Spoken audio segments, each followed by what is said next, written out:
राजस्थान राज्य शैक्षणिक अनुसंधान एवं प्रशिक्षण परिषद उदयपुर के द्वारा प्रकाशित कार्य पुस्तिका कक्षा 6 व 7 का कार्यपत्रक 6 हल करेंगे। Page number 95। Question number 1, box में सही संख्या लिखे। तो यहाँ हमें कुछ खाली स्थान दिए हुए उनकी पूर्ति करनी है। तो हमें 1 का गुणा किस संख्या से करें कि हमें 24 प्राप्त हो जाए। तो 1 का गुणा 24 से करने पर हमें 24 प्राप्त होंगे। 2 का गुणा 12 से करने पर 24, 3 का गुणा 8 से 24 और 4 का गुणा 6 से करने पर 24 प्राप्त होंगे। 8 × 8 64, 8 का गुणा 2 से करा 16, 16 का गुणा 4 से करा 16 चौको 64। यहाँ फिर 16 का गुणा 4 से करना है तो हमें मिला 64। 4 का गुणा 4 से 16 और 16 का गुणा 4 से करा तो हमें मिले 64।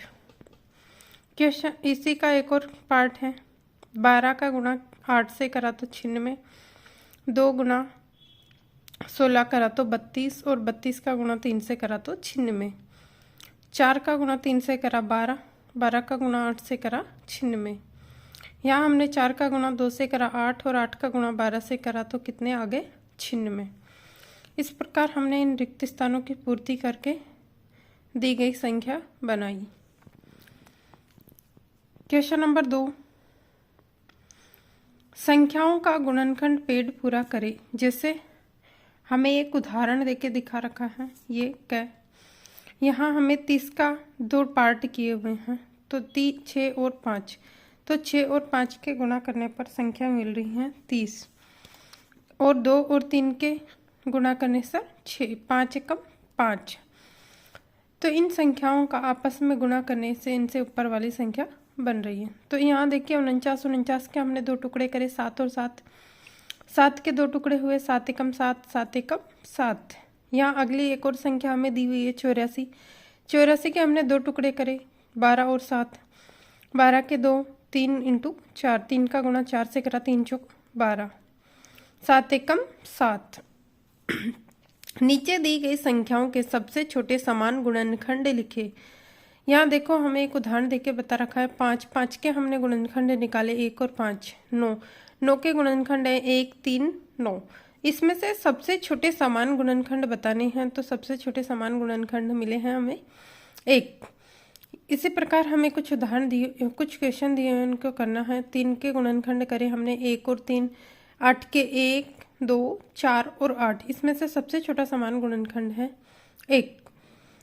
6 और 14 के हमने गुणनखंड निकाले। 6 के गुणनखंड है 1, 2, 3, 6 और 14 के गुणनखंड है 1, 7 और 14, 1। यहाँ सबसे छोटा समान गुणनखंड है। 12 और 16, इनमें से हमने 12 के गुणनखंड निकाले 1, 2, 3, 4, 6 और 12। 16 के गुणनखंड है 1, 2, 4, 8 और 16। इसमें से समान गुणनखंड है 1, 2 और 4। क्वेश्चन नंबर 4, 16 और 80 के गुणनखंड ज्ञात करें और उनके सबसे बड़े समान गुणनखंड को लिखें। तो हमने ये देखो 16 के गुणनखंड करे 1, 2, 4, 8 और 16। 80 के गुणनखंड है 1, 2, 4, 8, 10, 20, 40 और 80। इन सभी का भाग इस संख्या में जाता है। तो यहाँ इनके 80 और 16 और 80 के सबसे बड़ा समान गुणनखंड हमें मिला है 8, जो दोनों संख्याओं में होना चाहिए। पैटर्न को देखकर हल करें। जैसे यहाँ एक उदाहरण दिखा रखा है। हमें 100 के 2 टुकड़े करने हैं जिनका गुणा करने से हमें 100 मिल जाए। तो 10 × 10 से हमें 100 मिल रहा है। तो 10 के फिर हमने 2 टुकड़े करे, गुणा करने से हमें 10 मिल जाए। तो 5 × 2 और ये 10 के 2 टुकड़े 2 × 5। इसी प्रकार हमें 2 सवाल दिए हुए हैं, उनको हल करना है। तो हमने 70 के 2 टुकड़े करे 7 × 10, 70, 7 के 2 टुकड़े करे 1 × 7, तो कितना आ गया 7, 5 दूनी 10। यहाँ एक संख्या है 125, 125, 25 पंजे 125 और 5 का गुणा 5 से करा तो 25, 5 एकम 5। इस प्रकार हमारा कार्यपत्रक 6 पूरा हुआ।